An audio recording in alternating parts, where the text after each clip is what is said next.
Hello, everyone. Thank you so much for being here at the Expansive CEO Podcast. I am your host, Hannah Chapman, and we are doing something special over the next few weeks here. My family is moving. We are doing a big cross country move. And if any of you have ever done such a thing, especially with three kids and two dogs and a four-bedroom house worth of stuff, you know that it takes a lot of time and effort. So I am reaching back into our wonderful, wonderful archive and pulling back some of the most interesting, most listened to, most beautiful episodes that I have gotten to record over the last several years with my wonderful friends, with my colleagues, with some just awesome humans that I think deserve a little more airtime. So I hope you enjoy. We will be going. Some are going back pretty far, 100 episodes, 150 episodes or so ago, and just really bringing back those conversations that are really powerful, and some that are still very present actually in the world right now. Things to look out for, things to be aware of and wondering about and exploring more deeply. So I hope you enjoy these episodes from the archives. And if you hear one that you want to explore more, go ahead and check it out. We'll let you know in the show notes which episode it is. So you can go back and explore more and find that creator, find that person. And yeah, just bringing new life, breathing new life into some of our most well loved episodes. Thanks. Welcome, everyone, to this episode of the Expansive CEO Podcast, where I'm going to go on a little bit of a rant. We're going to talk about the financial industry and the things that I am seeing as someone who has been in this industry for more than 17 years now. Shifts that I am seeing happening that are not in consumers' best interest. And I'll be honest, I tried to make just a social media post about this, and it kept going just way over. I'm like, okay, there's no way I can make this a soundbite just yet. I have to express this frustration. And I need more than, the TikTok 10-minute limit to do it. So here we go. In the financial industry, there are these two sides right now. One side is the financial institutions that right? The financial institutions that have been around for a long time. I'm not going to name any names, but you know exactly what I'm talking about, right? So if you go to any corner, right? Large banks, large brokerage houses, any of the places where you're like, oh yeah, I have a financial advisor at so-and-so place, right? These financial institutions are heavily regulated, and they're heavily regulated for a reason. Financial institutions are heavily regulated because over the last, 120 years or so of this, personal financial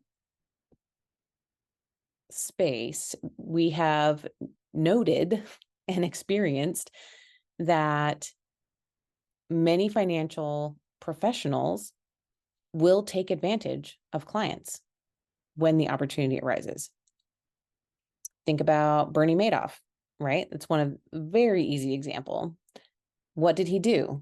He had a Ponzi scheme that defrauded so many investors.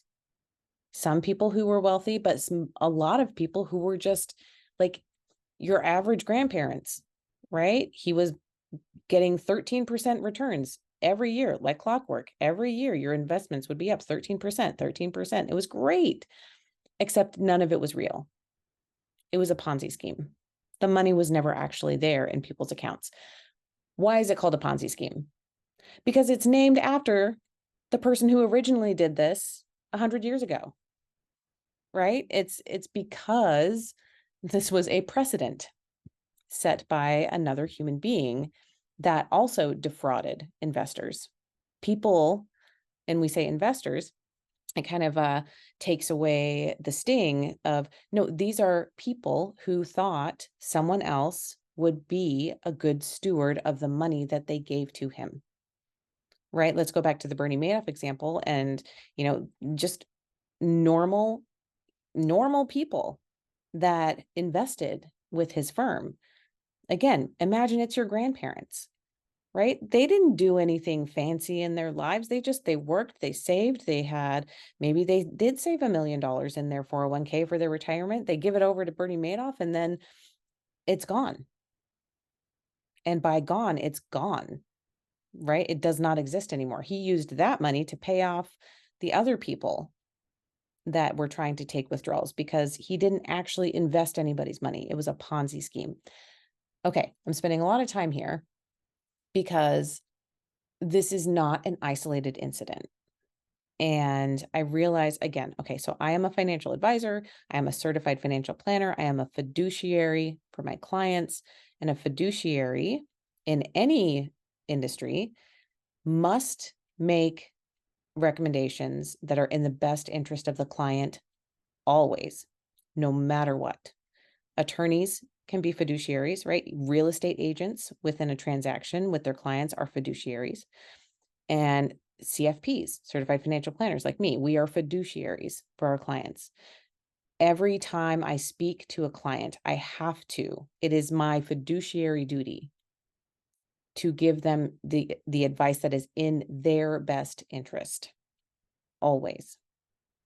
But that was not always the case in the financial industry. So we have had legislation and regulation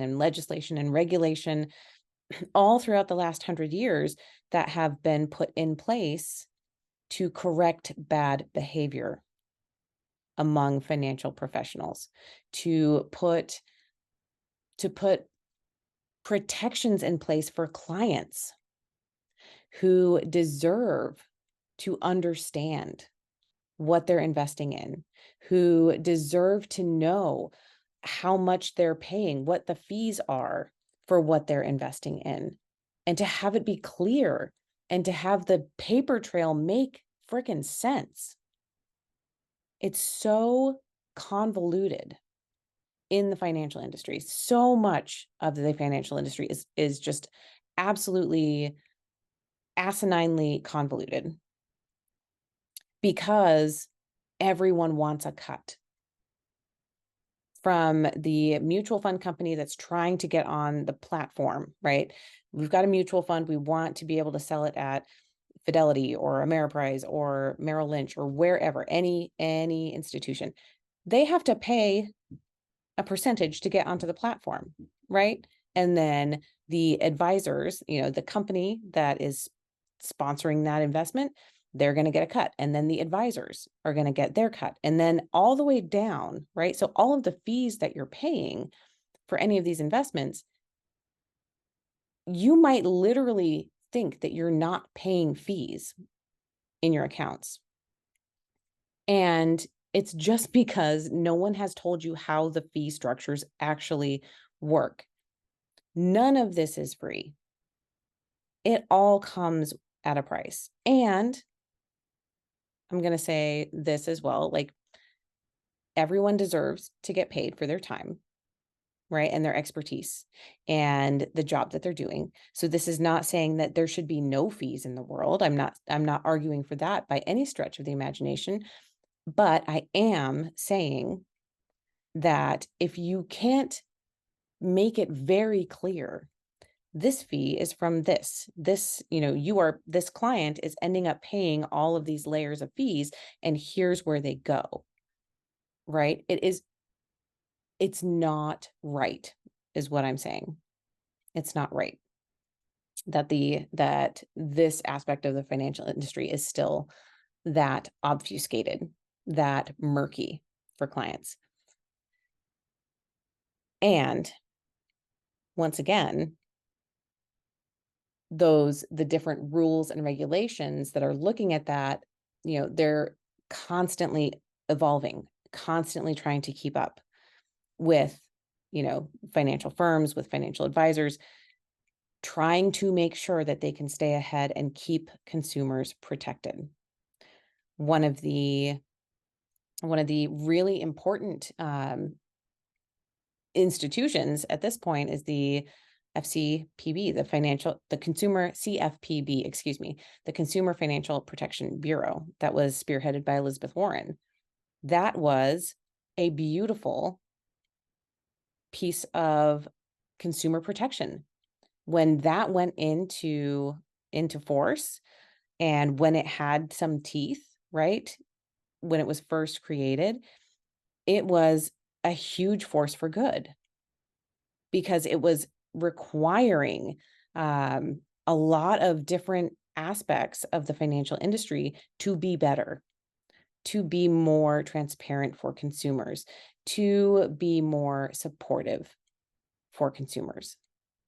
I'm not going to go into all the details of that right now either, but I just wanted to say that, again, the financial industry has been heavily regulated over the last, again, 100+ years, because when it comes to money, we need to have some sort of buffer in place that will protect consumers.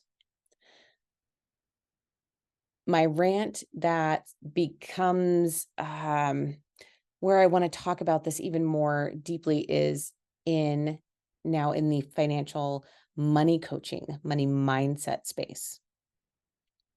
And I want to bring this into the fold because what I'm seeing here is that it's like this little offshoot that has been growing over the last, it's probably been a decade, but I would say even more so in the last 5 years, has really started to have a foothold in the coaching space, right? So coaching in general is also not really regulated. It's kind of like the Wild West still. And money coaching, money mindset coaching, money block coaching, all of these different areas that people are kind of, putting their flag in the ground, putting their stake in the ground of what they do, is also unregulated. And when we are talking about finances, when we're talking about money, when we are talking about this topic that is so sensitive and so important in our world right now, to have another piece of the industry that is completely unregulated is not good. It's not good for consumers. Why am I pointing this out? Because when I started X Squared back in January of 2021, I started networking just even more than I did when I was at my old firm before. I started really hitting the networking hard and really like connecting with lots of people on LinkedIn. I started being connected to people who were money coaches very frequently. People would hear my ethos, I take a very heart-centered, comprehensive approach where I always start with the financial plan before we ever go into the investment management, so that I know what you actually need, right? I can't give you investment advice until I know what it is that you want to create in life. What do you want to experience? What do you want to, what do you want to do with your life and your business? And then we can back into the investment recommendations, right? So even just starting talking like that back then in 2021, people were like, oh, you sound like this money coach that I've heard of. So I started connecting with these money coaches. And what was fascinating to me at the time was it was like, seemed like they could just say anything and, get clients and be just really open and give advice. that was my perception. It was like, oh, it seems like they're giving a lot of advice. Is that safe? And when we would dig into it, there are money coaches who are very aware of their limitations, right? If that's money mindset, right? Just going through, how do you heal your money mindset? If it's, budgeting or getting out of debt, different pieces like that, like those things, if you're in a safe lane, yes, financial education is safe. But it's when those same clients are like, okay, now I know I need to grow my money. I know I need to invest for the future. How do I do that? Or I know I should be doing something about, tax treatment or, planning for taxes somehow. How do I do that? That's where a money coach has to end. That expertise does not flow.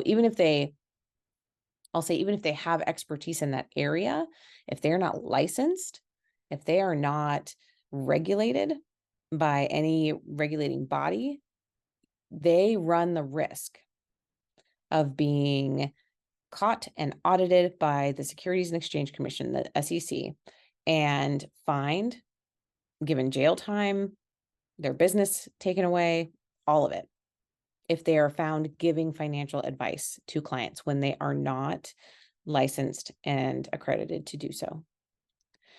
And so I started meeting people kind of across that whole spectrum, people who, again, knew exactly where that line was and understood and could say, I help people get out of debt. I help people do XYZ, and that's it. And when it turns into even a simple question of like, should I put money in my IRA now? They're like, nope, I'm out. You need to talk to a financial advisor. But then there's a whole other unregulated side that is talking about, I can teach you how to invest your money. I can teach you how to, make money with crypto. I can teach you how to do all of these things with financial instruments, right? And financial accounts. And I am not, right? These people, these money coaches are not licensed, have not taken any sort of licensing tests. And I'll say the certified financial planner designation that I have. I'm also an accredited portfolio management advisor. That's the APMA, and a chartered retirement planning counselor. That's the CRPC. All of those designations come with like years of experience. You have to have years of experience before you can even use the CFP credential. You have to, it took me about 3 years to do all the coursework and take all the tests and then sit for the final exam. You can do it more quickly, but it takes time, right? And it takes experience and it takes expertise to really be able to help someone navigate complex financial situations. And it cannot be taught. I'm going to say that like pretty strongly. It cannot just be taught in an online course. I'm going to teach you how to invest, and then you're going to go and make $1 million like Sally did. No, no, no, no. That is not an appropriate thing for a money coach to be teaching to clients, because you don't know anything else about that person's situation. You don't know the full extent of how their family budget works, how their business budget works, how their tax situation might be different from someone else's. You have to have the details of someone's true financial life before you can start leading them through these complicated financial topics. It is not something that you can do in an online course. And it's also not something that you can do. You can't heal your money mindset and heal your money blocks and then just sit there and not do anything with that, right? There's an implementation that has to come with the healing. You have to heal, and then you have to make a new choice and take a new action.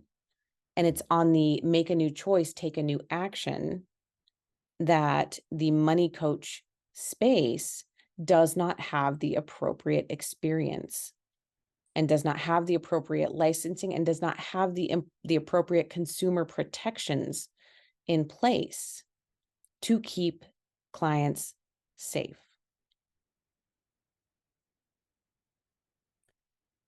When I see these different sides of my industry, when I see these spaces where there's what it calls out to me is a lack of full transparency and a lack of full integrity.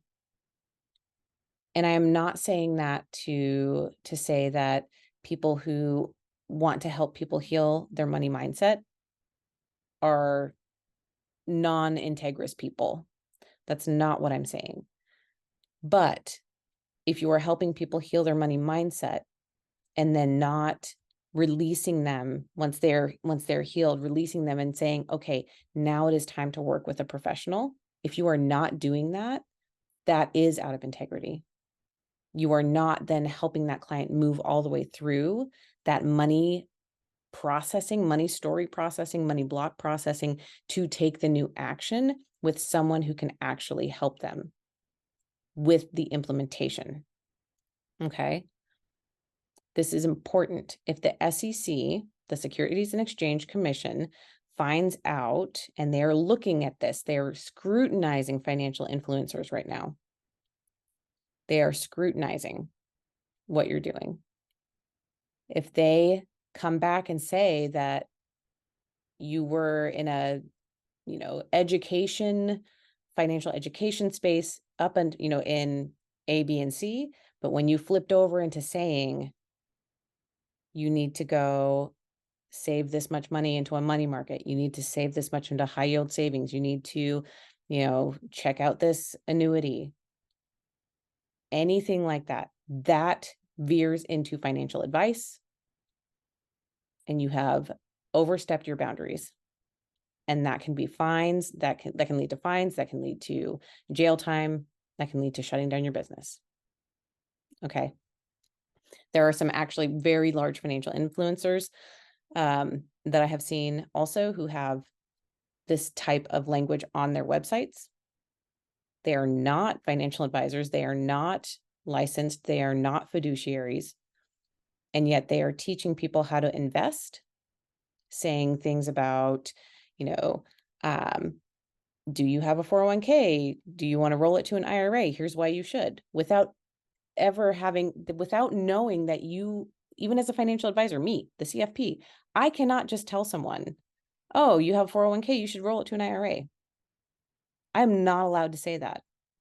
It is against regulation because I have to know everything about that 401k, about the fee structures, about the investment options, about, what options are available within a 401k that are not available within an IRA. And if that client might need those special accommodations in that 401k, I need to know that first before I say, you know what, here are the pros and cons of the 401k, here are the pros and cons of the IRA, based on your situation, your specific, you unique person. This is what I'm recommending because of X, Y, and Z. It could be that it should stay in the 401k. It should not roll to the IRA. It could be that, yeah, you should consolidate with the IRA and do X, Y, Z, right? Based on your situation. But when I see blanket statements from financial influencers, my spidey senses are just all up, right? I'm like, something is wrong here. This is not correct. You are not under the umbrella of a consumer protection that you should be in order to be giving this kind of advice. The other aspect with the financial industry that I see that really, really gets to me is the use of financial advisor as a term. And it is not protected. So I'll say that. That's one of the reasons why I talk about my CFP and mention that, because that is a protected term. It does mean something, right? You have to go through, again, a lot of education, a lot of testing. You have to have a certain amount of experience in the industry before you can even use that designation. And you have to do continuing education as well. It's a licensing that it requires continuing education. Financial advisor, as a generic term, does not require any of that. And so there are a lot of firms, and especially insurance companies, that hire a lot of people, call them financial advisors, and then task them with going out and mainly selling life insurance. If this is you, if you're listening and you're like, oh, that's me, I am inviting you to take a look at what you're doing and say, is this the best way to go move through this industry? Am I fully serving my clients in a way that's appropriate? If you say you're a financial advisor and that you can guide people in, planning for retirement or planning for their children's education, but what you're mainly doing is helping them plan for their life insurance needs or disability insurance needs, is that in integrity? I would argue that it is not. I do not think that that is an integrity. To say that you can help someone with their retirement, but all you can actually do is help them get an IRA, open an IRA, and save a few $100s per month, and you don't have any other tools or knowledge of how to help them plan for retirement, then that is not the way to sell yourself to clients. If what you're doing is helping them plan for their risk profile and helping them, get the life insurance that they need, that is a need. That is a need that you can speak to. And if that is where you're at, then say that, right? Say that and be honest about what you actually need. When we say the word financial advisor and we mean insurance sales, or if we say the word financial advisor and we mean investment only, that is confusing for clients. That is confusing for consumers. Because I have people come to me, again, I do financial planning for a fee. So people can come to me and get a financial plan that is bespoke, completely tailored to them, and they can pay just for that. They can pay for that service without ever buying anything else from me, without doing investment management, without buying life insurance, nothing, right? So this is what fee only means. That my advice, my expertise can be packaged, I can lend that to people. They can pay for that service from me because I have such a breadth of experience, because I have 17 years in the industry, because I have written thousands of financial plans and helped literally hundreds of different families through this process. So if you are saying that you're a financial advisor and you can help people through that process and you never have, that is out of integrity.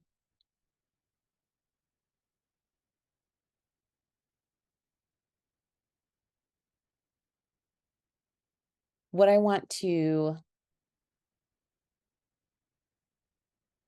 leave with, because that it feels heavy to say that, right? It feels heavy to call out other people in my industry, people who are doing the same things that I'm doing, but not in a way that's clear and transparent, right? And that's, for me, that is I don't know, maybe we call it like the gold standard, right? Is transparency.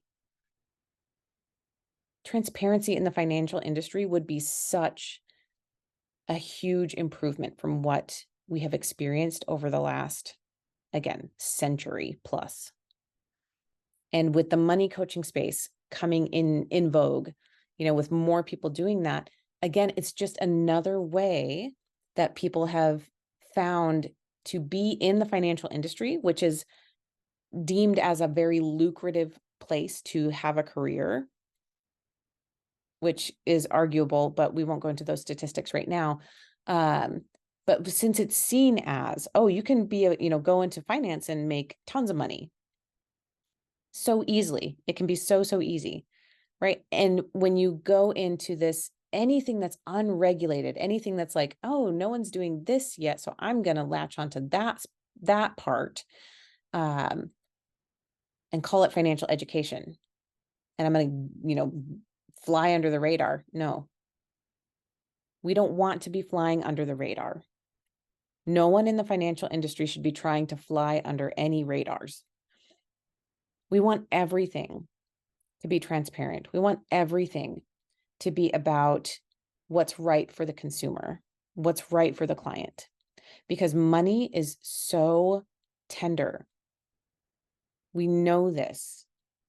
Money, our attachments to money, our attachments to work, our attachments to our own sense of value, self-worth, can be so entwined with our money stories.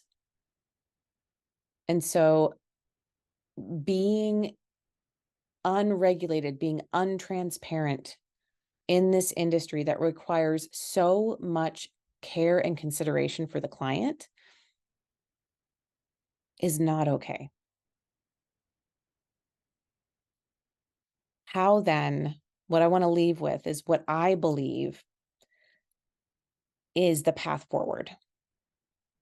And what I believe is the path forward is actually moving back to apprenticeship.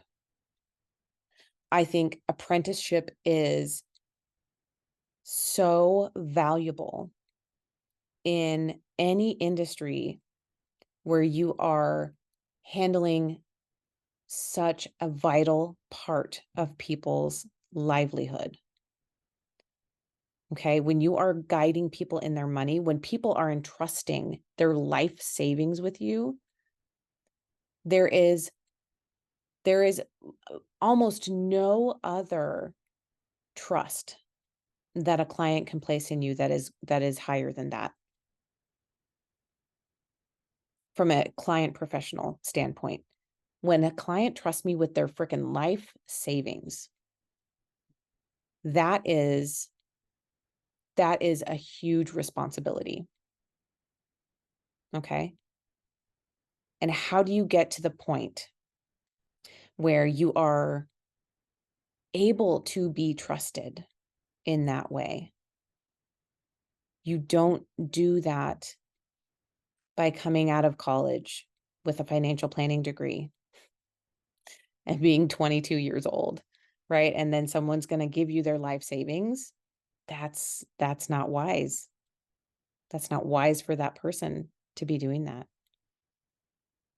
Right? Or, if you leave the financial industry behind and move into the money coaching space and expect people to trust you with everything in their hearts around money, but then you can't then also help them through the next phase into implementation. Again, I would say, let's have a discussion about that. Is that in integrity with what a client actually really needs? Because when we take an apprenticeship model, and this is based on, I'm going to go back to my experience actually with this. I was very, very fortunate that when I did not make it through as a financial advisor in my first try back in 2007, I was supposed to get 5 new clients in 12 weeks when I first became an advisor. I did not. I think I've told that story before. My beautiful mother was my one and only client in that first stretch of 12 weeks. But what that did, I was fully licensed, had my Series 7, 66, life and health insurance, blah, blah, blah, did all that, right? Ready to go. I got hired as a paraplanner for a practice that actually did focus on financial planning heavily. And then I spent the next 9 years doing thousands of financial plans for literally hundreds, 4, 5, 600 families and multiple plans for these families, right? That's why it's in the thousands. Seeing different situations, learning all the different ups and downs, right? So it wasn't just book knowledge. When I took my CFP exam after being in the industry for 13 years, I knew everything on that exam because I had done it. I had literally helped clients through all of those things. And that is the way to elevate through this industry. I don't think you have to be in an apprenticeship space for that long. That's not what I'm saying. But having time, spending time in financial planning, spending time with clients, spending time in meetings, spending time analyzing with a lead advisor, right? This is how you get true experience before you go out and get clients. And so these firms that hire advisors and, just like throwing spaghetti at the wall, trying to, go out, get clients, figure it out, call yourself a financial advisor. It's not in the best interest of advisors. It's not in the best interest of clients. And when we move that to the money coaching space, right? A lot of these people who are in a money coaching space, a lot of them were financial advisors. A lot of them were in the financial space and felt chewed up and spit out by the system. So they left and found another way to still help people with their money. But that's, again, it's not serving clients in the best way possible. Apprenticeship that brings forward the relationship with the client, apprenticeship that gives true experience, actually helping the next generation of financial advisors learn through experience, sit with clients, listen to the conversations, right? Really actually get experience with it. That's what allowed me to get the experience I needed to feel 100% confident that I could help people. And I believe that we can bring everything together under one umbrella. We can bring everything that the beauty of the money coaching space, the beauty of allowing people to move through their money blocks, supporting people through this process of transformation is so necessary. It's what the financial industry is missing when it only focuses on data, when it focuses on investments, when it focuses on results. It's missing the human component that money coaching does bring.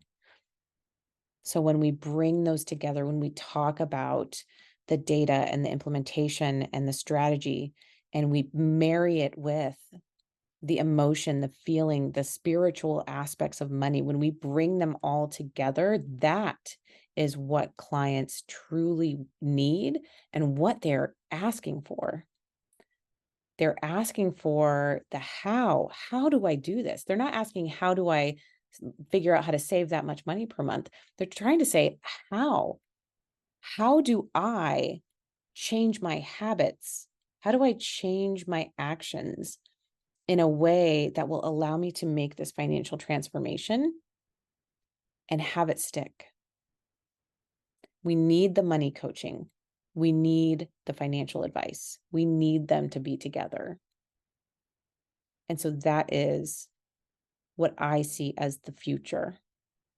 That's what I see as the next iteration of truly comprehensive, holistic financial advice.